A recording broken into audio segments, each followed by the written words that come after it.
하박국 선지자는 하나님 앞에 질문을 던졌었죠. 하나님의 의로우심 앞에서 하나님의 통치의 질문을 던졌습니다. 악인들이 이렇게 불의를 행하는데도 가만히 계시는 주님 앞에 질문을 했고 하나님께서는 응답하셨죠. 바벨론을 들어서 심판할 것에 대해서 응답을 하자 다시 하박국이 주님 앞에 이야기를 합니다. 그것은 그러면 옳습니까? 라고 물어봤어요. 그 옳습니까? 라는 물음에 주님께서 다시 대답하시기를 너가 이것을 반드시 기록을 해라. 때가 되면 하나님께서 반드시 이 모든 것을 다 속히 응답하겠고 이룰 것인데 그 하나님의 통치와 심판 아래에서 변하지 않는 진리가 하나 있다면 오직 의인은 믿음으로 말미암아 살리라. 그래서 세상이 어떻게 변하든지 간에 우리가 사는 길은 동일합니다. 우리는 어떤 세상 속에서도 믿음으로 말미암아 삽니다. 그러면서 하나님께서 이 세상의 불의를 대표하는 바벨론에 대해서 이야기하면서 그 하나님의 반드시 심판할 것을 얘기하는데 그때 지난주에 잠깐 급하게 지나갔지만 5번의 화 있을진저를 사용합니다. 6절에서 화 있을진저 한 3번째 줄에 사용하고요. 9절 끝에서 화 있을진저, 12절 끝에서 화 있을진저, 그리고 15절 끝에 화 있을진저. 오늘 읽었던 19절 2번째 줄에 화 있을진저 이렇게 5번을 사용하죠. 화 있을진저라고 번역된 히브리어는요. 이런 탄식가 같은 거요. 우리로 하면은 이런 겁니다. 이런 거야. 그러니까 이 바벨론이 지금 엄청 세력을 형성하며 약한 민족들을 다 박살내고 있지만 그 끝을 생각하면서 이렇게 하는 게 화했을진저예요. 어찌하려고 이런 거죠. 어떻게 살려고. 그 끝이 보이는 거예요. 그러면서 이 탄식하는 소리가 화했을진저 이렇게 번역이 되는데 그들의 삶이 탐욕의 삶이고 부당한 이익을 추구하는 삶이며 늘 수탈하고 강제 노역을 시키고 이웃을 타락시킬 뿐 아니라 멸망을 조장하고 폭력을 행사하는 그들의 삶을 보면서 어찌려고 이런 거예요. 왜? 끝이 보이거든요. 그 끝에서 이 불의함을 하나님께서 그냥 두지 않으실 겁니다. 그러니까 그 삶을 보면은 탄식이 나오는 거예요. 저희들이 이 세상을 살아갈 때에 아무리 세상 앞에서 떵떵거리며 살고 앞에서 큰 소리 치며 살아도 저 죄 반드시 심판받을 텐데 라고 알면은 이렇게 나오는 거죠. 가끔씩 어떤 스포츠 경기를요 생중계로 안 보고 경기 결과가 끝난 다음에 하이라이트를 보는 경우들이 있죠. 근데 하이라이트를 볼 때는 경기 결과를 알죠. 누가 이겼는지 알아요. 그리고 봅니다. 그런데 보는데 우리 팀이 야구로 말하면 8회까지 지고 있어요. 3대0으로. 근데 알고 있어요. 결과는 4대3으로 역전한다는 걸. 그러면 3대0으로 지고 있을 때까지만 해도 생중계였으면 마음을 졸일 텐데 결과를 알고 나니까 그들이 막 신나고 있으면 보는 입장이 어떻게 되냐면 질 텐데 결국 역전당해서 지는데 오히려 그들의 환호가 더 불쌍하게 여겨져요. 막 3대0으로 이기고 있으니까 안타 치고 점수 낼 때 엄청 좋아해. 근데 우리는 알죠. 9회 말에 말로 홈런으로 끝나는데 오히려 탄식하는 거죠. 바벨론이 지금 아무리 떵떵거려도 결과를 아는 거예요. 주님께서 그들에게 선언하시는 겁니다. 탐욕하는 자들, 강탈하고 수탈하고 폭력을 행사하는 너희들 내가 박살낼 거야. 하나님께서 그들에게 심판을 선언하시면서 그렇게 얘기하고 있을 때 이제 마지막 단락인 18절부터 19절 안에서 마지막 화했을진저 하는 것이 바로 우상 숭배에 대한 이야기입니다. 바벨론이 살아가는 그 핵심은 결국 우상에 대한 섬김인데 18절 새긴 우상은 그 새겨 만든 자에게 무엇이 유익하겠느냐. 사람이 부어 만들어서 그 말하지 못하는 우상을 만들어 두고 그것에게 또 빌고 있어요. 그러니까 가만히 생각해 보면은 가장 합리적이고 이성적이라고 하는 인간이요. 만물의 영장이라고 그러고 정말 최고라고 하는 우리 이성적인 사람들이 하는 삶을 보면 자기의 손으로 만들어 둔 것을 가지고 아니면 다른 사람이 만든 것을 가지고 앞에다 두어 기도하고 있다라는 것 자체가 굉장히 미련한 거죠. 그 내가 나무로 깎아 만들거나 돌을 깎아 만들고 거기에다가 금을 씌워 입힌들 결국 그 만든 것보다 만들어진 그것보다 누가 더 위대하냐 하면 그걸 만든 사람이 더 위대하죠. 그러니 사람이 자기의 손으로 만들어 두고 그것에게 또 응답해 달라고 기도하는 것 자체가 그렇게 미련할 수 없어요. 근데 세상의 모든 우상이 다 그렇습니다. 형상화하여서 섬기고 있다라는 것 자체가 사람이 형상화한 것이기 때문에 사람보다 높을 수 없는 게 우상입니다. 근데 거기에 또 비참하게 빌고 있는 거죠. 그러니 나무더러 돌더러 말하라 그래도 말할 수 없고 걸어가라 그래도 걸어갈 수 없어요. 내가 데리고 다녀야 되죠.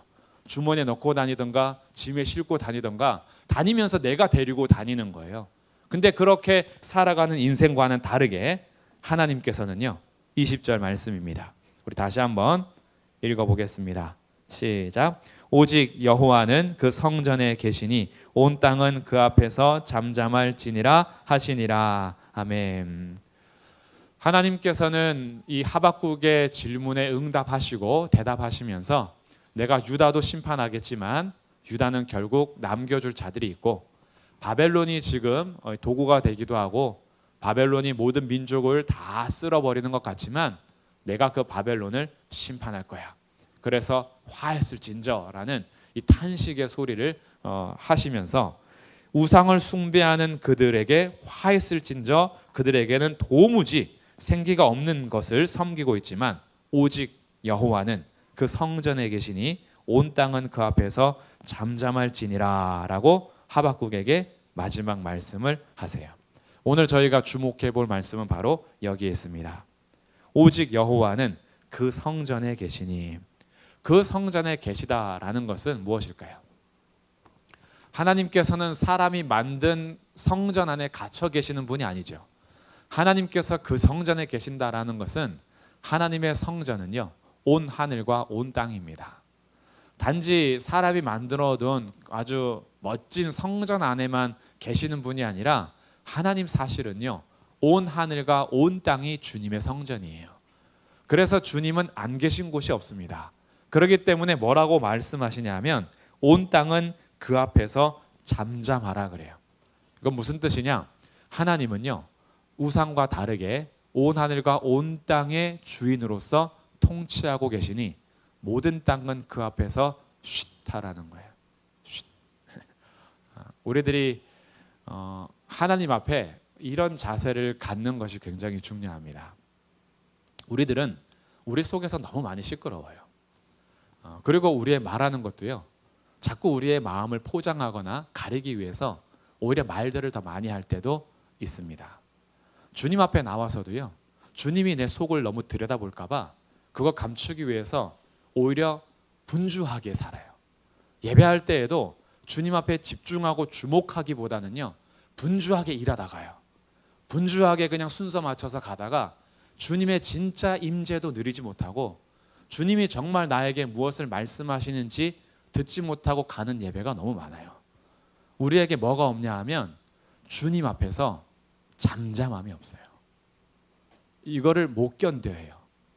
주님 앞에 잠잠히 내가 엎드리고 무릎 꿇는 것이 예배의 시작이고 그것이 우리의 예배의 자세여야 하는데 이것을 우리가 못 견디는 거예요. 잠잠한 것. 근데 오늘 우리가 주목하고 배워야 될 자세는요. 온 땅은 살아계신 여호와 앞에 잠잠하는 겁니다. 이것을 우리나라 말로 오히려 이렇게 마음을 가지면 좋을 것 같아요. 아이들이 막 떠들고 있을 때 어떻게 해요? 합주기가 됩시다. 합 이러죠. 하박국이 한 글자로 합이에요. 합 2장 20절. 우리 주님 앞에서 합할 필요가 있어요. 그리고 이것을 또 다른 표현으로 한다면 쉿 할 필요가 있어요. 앞에서 바벨론에게는 탄식했어요. 주님의 백성들 앞에 주님이 요구하시는 것은 쉿 하는 거예요. 우리 마음에서 하나님 말고 다른 것으로 인해서 너무 복잡한 마음들, 너무 시끄러워서요 주목이 안 돼. 우리의 마음이 염려와 근심과 유혹으로 너무 꽉 차가지고 주님 앞에 잠잠히 서는 게 안 되는 거예요. 그러니 주님 앞에 예배하고 기도할 때도요, 마음이 복잡해요. 그리고 생각이 너무 많아. 그러니까 주님 앞에서 뭘 요구하는지도 나도 모를 때가 있고, 그리고 주님 앞에 예배하는데도 주님의 임재를 많이 못 누리고 갈 때도 많습니다. 그때 오늘 주님이 요구하시는 거예요. 오직 여호와는 그 성전에 계시니 온 땅은 그 앞에서 잠잠할지어다. 우리들은 온갖 우상 앞에 마음이 점령되어서 하나님의 임재를 우리가 경험하면서 하나님 앞에서 잠잠하는 것을 못하는 우리의 삶에 이제 주님이 말씀하시는 거예요. 너의 마음 둘 곳을 다른 데서 찾지 마라. 아직도 마음을 두지 못하고 주님이 너의 온 땅에 계시고 너의 모든 성전에 계시는데 그 주님 앞에 내가 마음을 못 두는 거예요.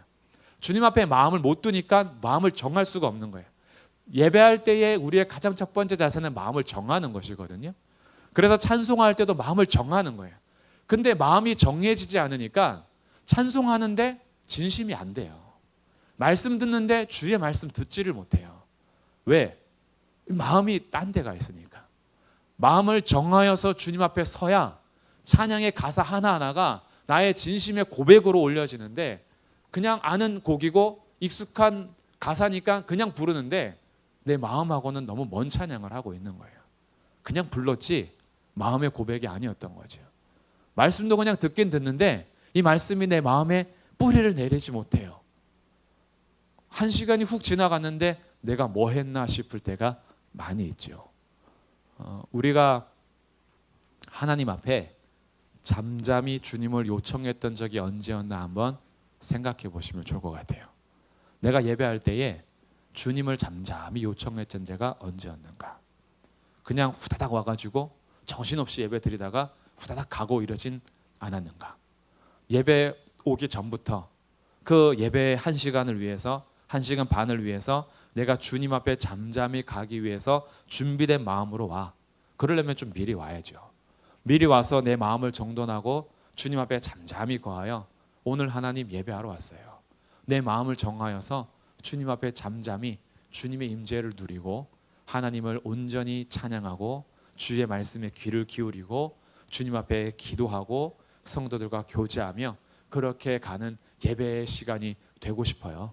그렇게 주님 저를 초청해 주셨고 주님 앞에 오늘 나왔사오니 주님 임재해 주세요 라는 주님 앞에 잠잠히 거하여 주님을 바라보는 시간들, 이것이 오늘 요청되는 겁니다. 그래서 잠잠히 있으라는 것을 다른 말로 하면 가만히 있으라는 건데, 이 가만히 있으라는 것은 그냥 움직이지 마 뭐 이런 게 아니라 너의 마음을 정해서 주님만 바라보는 것을 가만히 있으라고 하는 거예요. 너의 분주한 행동이 너의 삶을 결정하게 하지 말고 너의 마음을 정하여서 주님을 바라봐라. 이것이 잠잠히 있는 거예요. 그래서 주님 앞에 예배할 때는요, 나의 어떠함으로 나가는 것이 아니라 주님의 어떠함으로 주님 앞에 설 수 있는 것이고, 우리의 거룩한 예배는 나의 목욕으로 거룩해지는 것이 아니라 거룩하신 주님이 나의 마음과 우리 모임 가운데 임재하실 때 그것이 거룩한 예배가 되는 거예요. 그러니 우리들이 주님 앞에 잠잠히 있어야 하는 것이 오늘 요청인 겁니다. 그리고 이 잠잠히 있으라는 것은 하박국만 얘기하지 않아요. 하박국 끝나고 우리 스바냐도 볼 것이고 스가랴도 볼 것이고 쭉 갈 텐데, 그때마다 핵심 구절로 여호와 앞에, 주 앞에, 온 땅의 왕이신 하나님 앞에 잠잠히 있을 것이 계속 요청됩니다. 그래서 오늘은 이 말씀을 한번 마음에 새기면서 내가 주님 앞에 잠잠히 주목하고 주의 임재를 사모했을 때가 언제인가? 내가 왜 예배의 자리에서 늘 마음이 두 마음이 되고 붕 떠 있었던가? 내가 잠잠할 필요가 있구나. 주님만 온전히 바라봐야 할 필요가 있구나. 다른 것에 너무 신경 너무 많이 쓰지 말고 주님 앞에서 내가 잠잠히 바라보며 그분 앞에 설 때가 있구나. 이런 마음을 한번 가지셔야 됩니다. 근데 우리들은 그 잠잠히 있는 것이 때로는 아무 역사도 없는 것처럼 여겨질 때가 있어요. 잠잠히 있었더니 주님도 잠잠히 계시는 거예요. 가만히 있었더니 주님도 가만히 계시는 거예요. 그러니까 내가 아무 말도 안 했더니 주님도 아무 말 안 하는 것 같고 그럴 때가 있죠. 그 가장 절정이 어떤 사건으로 이끌어가냐 하면 이 예수 그리스도의 십자가 사건으로 데려갑니다. 우리가 잠잠히 있을 때 주님이 잠잠히 있었던 그 사건의 절정을 한번 생각해 보면 예수님께서 이 땅에 오셔서 하나님의 온전한 뜻에 순종하면서 우리의 모든 죄짐을 지시고 십자가에 달리셨을 때, 그때 제 육시가 되어 온 땅이 캄캄해지고 어두워지는 그때, 가장 밝을 때에 해가 빛을 잃고 캄캄해졌을 때 예수님이 절규하시면서 부르는 기도, 엘리 엘리 라마 사박다니, 나의 하나님 어찌하여 나를 버리셨습니까? 라는 그 외침 속에요, 주님이 아무 말씀하지 않으시죠. 주님이 침묵 가운데 거하십니다. 시편 22편 1절의 말씀을 예수님께서 부르짖으신 것인데, 하나님의 버림에 대해서 호소하실 때에 하나님께서는 그냥 버리셨어요. 왜 어찌하여 버리십니까? 라는 그 아들의 절규를 들으시면서 그냥 버리셨어요. 이것이 우리가 주님 앞에 잠잠히 거할 때 하나님께서 버리는 것처럼 여겨지는 절정의 사건일 수 있다는 거예요. 하나님 바라봤는데 결과가 뭐야? 버림받았잖아. 하나님 주목했는데 결과가 뭐야? 나 죽는 자리에 가 있잖아.